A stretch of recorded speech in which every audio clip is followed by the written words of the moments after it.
everybody? Strategywizard here again, and today I'm going to be going against the critics of Mansions of Madness 2nd Edition. Now, this is going to be a little different, I think, than most, because I kind of have an idea of what a lot of people don't like about this already, and I can understand it, and I can agree with their complaints to a certain extent, at least some of them. So, some of these I'm going to agree with, but it's not going to change the fact that I really like it. In my review, I gave it a 9 out of 10, and I really think it's awesome. In fact, the average rating on Board Game Geek is 8.1, and it's ranked number 34 out of all the board games there are. So it's very popular, very highly rated, but it doesn't change the fact there's a bunch of people who really don't like it. So, without further ado, let's go ahead and see why these people don't like it. So, first one.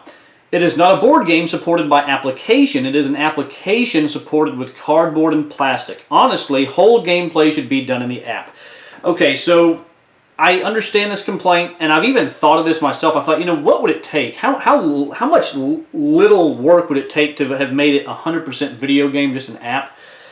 And it wouldn't have taken much, just because as it is right now, the bad guys and your investigators don't show up on the actual map. In the app. So it's only physically done on the board, which means that you're moving your characters, you're moving the bad guys, but the game doesn't actually know in the app where everyone is.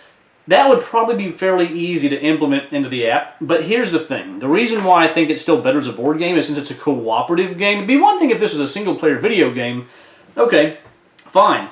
But this is a cooperative game meant for multiple people to participate, and it works better to have a board in front of you instead of doing pass and play with an app. That's just not as enjoyable in my opinion. So I like the fact that you get the board game experience, and I like the fact that you get the miniatures and things to make it come to life a little more, bring out the theme even more than it would otherwise. So, and not only that, but some of the other issues that make it better as a board game would be the insanity conditions. Insanity conditions, you're not allowed to know. You know, if someone goes insane because they took too much horror, you get an insanity condition, you go, oh, you read it, and you know this new rule applies to you. No one else gets to know. If you forget, if it was in an app, you'd have to say, oh, let me look at the app again, don't look everybody, let me remind myself what this card does, or what my insanity condition means for me. That's an inconvenience. In a board game setting with a card, you can just look anytime, and it also is great with the items. If you want to trade items with someone, you can just move in their space and pass the card freely instead of having to go through the user interface of all that stuff. For a cooperative game, it's just better for a board game to do this. I mean, how many app games are cooperative anyway, where you have multiple people working together with something that has this much complexity? I don't know of any. There may be some, but I think this works better as a board game. Don't get me wrong, it is very much app dependent, and I understand that, and if that's a bother to you, then you should know not to buy it. For me, no big deal. This guy says, in the time of playing story-driven game, you just kicked off by drunk-driven car. No, sir, I believe you are the drunk one, and I cannot even care about what you're saying because it makes no sense. A bunch of blabbering garbage. So, moving forward, a lazy Cthulhu theme. I disagree. I don't think it's lazy. In fact, each scenario to me, there might be some exceptions of some that I can't remember, but for the most part, I think the writing and the plot and everything and all these is very interesting. I think the theme really comes through with the story, the conversations with the characters in the game, the music and the monsters. Everything to me, it just kind of drips and oozes with Cthulhu theme. So I don't know what he's talking about by being just lazily slapped on. When he says into a bland co-op game. Okay, now, bland co-op game, what does he mean by bland? A lot of the excitement for Mansions of Madness is the experience of each scenario, trying to figure out what you're supposed to do, moving around, trying to find the clues and find out what you're supposed to do, how to win, and all that good stuff, and avoiding monsters or fighting them as the case may be. That doesn't sound bland to me. I mean, this guy thinks so. I don't think so. It takes far too long, which only highlights the game's flaws. Now, sometimes it can take a really long time. I won't deny that. But that's not necessarily a problem. Sometimes some people like really long games. But he says it highlights the flaws, which he says are randomness. What cooperative game doesn't have a lot of randomness? If it didn't have a lot of randomness, it would just be a puzzle. One time, you're done because you know how to solve it. You have to have a lot of randomness in a cooperative game to make there be a challenge. Then he says dice chucking. Well, I like dice chucking, so I think that's you know, you either like dice or you don't. This guy obviously doesn't. Then he says 0 meaningful decisions. I totally disagree with that. Meaningful decisions come all the time in this game. Me and my wife have played this game so much, and there's been many, many times where we're both moving around trying to decide, hey, should we go fight this monster? Should we evade this monster? Should we spend time looking at this particular search token? Because maybe it's not going to be that helpful. Maybe we should focus on exploring more of the area, the streets or the mansion, whatever the case may be. I mean, to me, there's always lots of interesting decisions. Sometimes it could even be how to attack an enemy. Sometimes it's worth it to try to cast a powerful spell that could have a bad side effect on yourself, or you could just go for, you know, straight up fist fighting or using some other weapon that you might have. I mean, there's lots of different options, so I disagree with no meaningful decisions. And although some scenarios probably lean more towards that, and maybe some are more linear where you're just kind of exploring and finding out what to do and then you just do whatever, but in my experience, for the vast majority of the time, there's plenty of meaningful decisions. He also mentions that there's a buggy app. Well, we've experienced a few bugs, so I can't deny that, and that's a complaint that, yes, that can be a deal breaker for people. If you don't want to spend a bunch of time with having a small risk, because it's only happened to me and my wife maybe, I don't know, maybe 2 times out of all the times we've played where there was like a really game-breaking bug. If that bothers you, that there's a possibility that will happen, then definitely don't get this game, if that's a deal breaker in your mind. I mean, I play video games. Video games do that sometimes. And yes, it's frustrating, but it doesn't make me keep from playing again. I just jump right back in, do it all over again, and just hope it doesn't happen. Because most things like this, most apps have some amount of glitchiness that can happen, or video games have a glitchy... it's just technology, part of technology. It's just the way it is. So you either have to see if that's a deal breaker for you or not.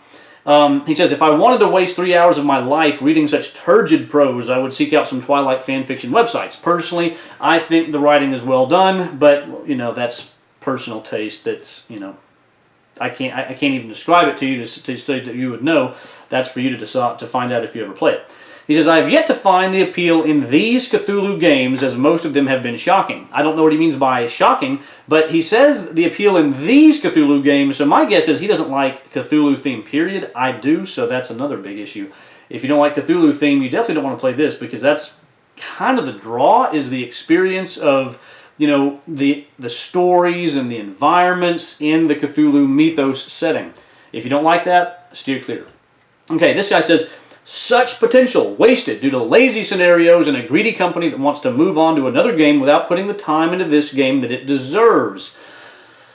Lazy scenarios. There might be a few that are maybe not so exciting, but I wouldn't call them lazy. I mean, it takes a lot of work to make a scenario. I would know because I've made some for Valkyrie, and it takes a lot of work, and making them work well is no small feat. For a board game company especially. Now, I don't know if they hired, you know, a special group of game developers that are really good at making good video game type experiences, in which case, yeah, maybe they could have done better. But for a board game company to provide something that to me is still very good as far as the quality of what's going on, I can't complain. I'm very pleased. But moving on, he says, scenarios that just waste actions until the mythos effects damage you down to nothing or infuriating. I don't necessarily remember that happening. There might have been 1 or 2 scenarios where if you get to a certain point fast enough, maybe the story takes a little time to catch up, because sometimes things are timed. There's a certain number of turns before a certain thing happens, and maybe if you zoom through real quick, like, maybe you will kind of stall for a little bit waiting for something to happen, in which case, yeah, the mythos events will be hurting you, but you got there fast, so that's just a good thing for you. You did well. You move through a scenario with ease, and 1 damage card can destroy you. The damage card that limits your movement to 1 space per action is a game over card. Flipping damage and horror cards is a moronic mechanic. I disagree, and here, in fact, to me, the flipping over of horror and damage cards is a very cool thing, because whenever you get face down damage and horror, you're wondering, what if I have to flip it over later, how bad is it going to be? Is it going to be a minor shock or minor injury, in which case nothing happens, you just flip it back over? Or is there something really nasty like nyctophobia or a broken arm or a broken leg? It gives you some nervousness because you don't know what's sitting face down in front of you. And whenever you do flip it over, his idea of it being moronic, I'm guessing, is because it maybe thematically seems a little weird that you took some face down damage. Then later you have to flip it up, and suddenly you realize, oh, your arm's broken? How come you didn't know that before? But in my opinion, thematically, the way that works is the flipping over is potential new damage or psychological trauma. You're flipping it over to see what additional effect could happen. Sometimes it's nothing because it wasn't a big deal, or sometimes, wow, now your arm's broken. To me, that's thematically how it works, and I find it interesting. So that's just personal taste. You can decide if you think that's interesting or not. I do. I like the fact you might, flip horror over, and now suddenly you have nyctophobia. You're afraid of the dark. You don't want to be in the dark. Or there's, I can't remember what it's called, but there's one that makes you not want to be. Well, I probably shouldn't even tell you. I don't want to spoil anything because I really think a lot of the fun of the game is the discovery. If you get the game, I would not look through all the cards and see what they all do. Wait for it to happen naturally. Let it organically reveal itself to you, because that's part of the fun too, is seeing what all the cards do as you play, and you go, oh my gosh, I didn't even know this was in the game. That's a good thing. So I'm not going to spoil it too much. Now, he goes on and he talks about awfully horrible that he played a scenario. Everything else he says is about specific events and scenarios, and I'm not going to spoil that for anyone, so we're going to move on. I hate this game with a passion. Huge fan of the Betrayal series, but this is a massive disappointment. Ended up giving it away just to get rid of it. Felt too guilty to resell it. He's a fan of the Betrayal. I'm assuming Betrayal at House on the Hill is what he's talking about, but he hates this. In my opinion, this is better, but different strokes for different folks, as they say. I mean, the Betrayal is enjoyable, but as I've heard other people say, Betrayal is kind of like a relatively boring through the first half of the game until you get to the final event where all the real excitement happens. And I do enjoy that. I think that's cool, but Mansions of Madness just kind of keeps you interested and intrigued all the way through. You're always wondering what's going to happen. There's surprises around every corner, even if it's just a Mythos phase hitting you with like a freight truck and laying you out on your rear end. I mean, that's exciting stuff because you don't know what's coming. Betrayal has a little bit of that, but it just doesn't, to me, compare. It's enjoyable, and it has a place on my shelf, but it's not Mansions of Madness quality. Everything is based on luck. 0 strategy. Heavy object hit with charisma, whatever that means. 2 luck-based. 0 intellect. Okay, 3 hours of game, but you lose or win with just luck. Well, here's the deal. Okay, writing's a little murky there, but yeah, he's basically saying it's too much luck. Okay, fine. I'll agree there's a lot of luck, but again, like I said before, it's a cooperative game. Cooperative games usually rely on luck to give you the challenge. Elder Sign's a cooperative game. It's pretty much all luck. I mean, there's a little strategy in there, but I mean, it's dice rolling majority. Or take Pandemic the Cure, cooperative game, dice rolling. That's where the luck comes in. What else do I have over here in my cooperative category? Arkham Horror, the card game. There's no dice, but there's a lot of luck in the card draws as far as what the Mythos events will do and everything else that can really be devastating. I mean, and the luck of the draw because you build your own deck. And then we've got Escape. That's also dice rolling. A lot of luck. There's what else is there that would be a good one that... Oh, Legendary Encounters, a Predator. I have the Predator version.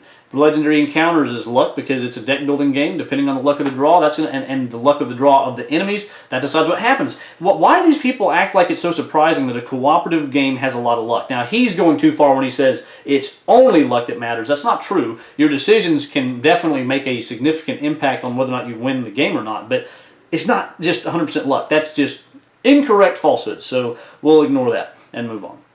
Not a game. It's a puzzle. See, this guy's the exact opposite. If it's a puzzle, then there's not a lot of luck. It's just solving the puzzle, which he's on the other extreme. I don't agree with that. It's not... I mean, there's elements of trying to figure out the mystery, figure out what you're supposed to do, and putting it all together, but there's also so many other elements to that. But let's just keep going. Not a game. It's a puzzle. The worst experience I ever had on the table. Extremely long. Uninteresting at every moment. Futile attempts to be scary. And evident waste of good components. Okay, extremely long can be, doesn't bother me. Sometimes that's actually a good thing. Uninteresting at every moment, I disagree. I think every moment it's pretty interesting because you're constantly wondering what's going to happen in the Mythos phase. You're constantly wondering what's going to happen whenever you reveal a token or a new room and you try to want to explore it. All that's exciting. And futile attempts to be scary, well, I mean, come on now. What do you expect? You really think you're going to be going and hiding under your covers because of this game? I'm sorry, but... unless you're just so afraid that Goosebumps scares you, I think you should expect that you could probably have the spine to handle this game. So that is not worthy for giving this game a 1, but so be it. Played 3 missions. The tutorial was the most fun my group had. I'm assuming by tutorial he means the first scenario. I totally disagree. To me, that's one of the, even though I enjoyed it, it's still one of the lesser of all the scenarios. It's very straightforward and simple. Enjoyable, but nothing really gripping. But this guy, that was their favorite. Okay, well, I automatically disagree with you. But he says, 1 mission was broken. We played a 3-hour game where there was no action at all. Just roll and do sanity checks until the end. I've never played a scenario like that, so I don't know if that was a glitch or if this guy's just being exaggeratory. He says, we were slowly turning insane, which felt meaningless as there is very little we can do about it. We had more items than we knew what to do with, and they all felt useless as there were no enemies to fight. Now, that does happen sometimes. You'll have a lot of items, and if you got items that are more combat-oriented and there's a spell of time where there's no enemies, yeah, that stuff's useless, but every scenario has some enemies, so you're going to need them at some point. Eventually, the very end of the game had a large quantity of enemies spawn, but it was pointless as we rushed the insanity. He messed up here, but as we rushed, the insanity made us loose. Well, I guess he meant lose. But yeah, that's kind of the way it goes. Now, he's, of course, frustrated that he couldn't do anything, supposedly, and insanity just kind of set in on him. But, you know, I don't remember that ever happening, so I don't know. I can't address whether or not that's a legitimate complaint, if that was a glitch of the game, where it was just not realizing that it needed to progress in the story. I don't know. Eventually, the very end of the game had a large... there was no satisfaction. Just a slow game where we had little agency on solving problems. Quarterbacking was a huge problem because the movements and actions are pretty obvious. Exploring the mansions is pretty cool, though. So you say the exploring the mansion is pretty cool, but you give it a 1. At least give it a 2 for one little element that you'd like, but so be it. One of the things, main thing I want to address here is he says that the actions are pretty obvious. Again, this goes back to my argument that there is strategy in this game. They're not always obvious. Fighting an enemy or evading an enemy, not always an obvious choice. You know the time is ticking. Fighting him and evading are both risky choices that could get you in a bad situation either way, and you have to decide what's better. Or do you split up? Do you try to go explore different parts of the mansion or the streets of Arkham, or do you try to stick together to help each other? Which items do you give each person to make sure that your team is balanced? Or which tokens do you spend the time to examine? Reading the flavor text and the story gives you an idea of what's more important. And so I totally disagree. Totally disagree with him there. We'll do a few more and then we'll wrap this up. Pretty long and has downtime issues. App is great, but the puzzles are a little silly. Okay, pretty long? Yes, I agree. Has downtime issues? I don't really think so, partly because it's cooperative, so you're kind of interested in everyone's turn, and it's not the kind of game where you're just waiting for someone so that you can get to do what you want to do. You want to give input into other people's turns. You want to say, hey, maybe we should do this. You're really wanting to see what they do. You want to see what you uncover. And there's only 2 actions, so it shouldn't take that long. Depending on how many people you play with. You can play with just 2 people. That you sure won't have a problem then. And he says, the app is great, but the puzzles are a little silly. Okay, the puzzles, there's slide puzzles of images, and there's mastermind type puzzles where you're trying to figure out what the code is, and there are the slide a piece puzzle where you're trying to move all the little rectangles out of the way so you can get one out of the square. I don't know what he means by silly. Some of them are maybe easy, but I think that's a good thing. This game is not meant to be a super challenging puzzle game for people to rack their brains against. It's supposed to be fairly easy to get into. They should be easy puzzles, in my opinion. Needless to buy the expansions, since the tiles will never be 100% exploited in the DLC. I will change the vote when a DLC will be used on the tiles of the expansions. So much money thrown away. Okay, this is silly. Buying expansions. He says, needless to buy the expansions since the tiles will never be 100% exploited in the DLC. So there are 3 DLC downloadable scenarios that you can use that are just the base game. You only need the base game to play these. That doesn't say anywhere that it's going to use components from the expansions. The expansions have their own scenarios that use their own tiles. And different scenarios do use tiles from different expansions. They make preset maps that are based on future expansions. So sometimes you might, the Path of the Serpent expansion, which is the last one, actually will have a map variant in older scenarios that uses its tiles. So now in the DLC, I'm not sure. I don't know if there's unique maps in those that uses other things, but who cares? DLC is just an extra scenario. You spend a little money, you get an extra scenario. Who cares if it uses the expansion tiles? That is hardly, and who cares about, this isn't about expansions. This is about the base game. Don't give it a 1 when you're talking about expansions. That makes no sense. App-driven board game. It's ironic, at least. Again, the app thing either bothers you or it doesn't. Doesn't bother me. Not a board game. Same thing. Not a board game. Oh, another person. All these people have the same problem. I just do not like games that have apps to play. Okay, there we go again. Okay, so I think we pretty much get the idea. So, issues that you should take away from this in case you're wondering. Now, if you already own it and you know your opinion, hopefully you're entertained. But or got some, frustrated maybe at some of these people. But if you're wondering if you should get the game, key takeaways, in my opinion: 1, it is heavily app-driven. The game almost is 100% on the app, apart from the movement of your own characters, the bad guys, and dealing with the cards and insanity conditions. It is all on that. So if that bothers you, don't get the game. If you don't like games that have a lot of luck, that probably means you don't like cooperative games anyway. So I understand that some cooperative games have more strategic level than others. In my opinion, this one might be, yes, maybe it's a little more luck driven. I'm not going to deny that maybe it's a little more on the luck side, because there are dice and the mythos events are random, so you don't know how badly you're going to get bashed between turns. But there's still lots of strategy as far as the choices that you make, so it's not totally, but again, luck, app-driven aspect of it, and the fact that it can be a little buggy every now and then. If those things are big issues for you, steer clear. Otherwise, maybe you've decided this is the kind of game that you'd be interested in. So, thank you for watching. Hopefully it was helpful. Let me know in the comments if you have any ideas or questions or responses to what some of these people said. And I look forward to seeing you on the next video. Take care, everyone.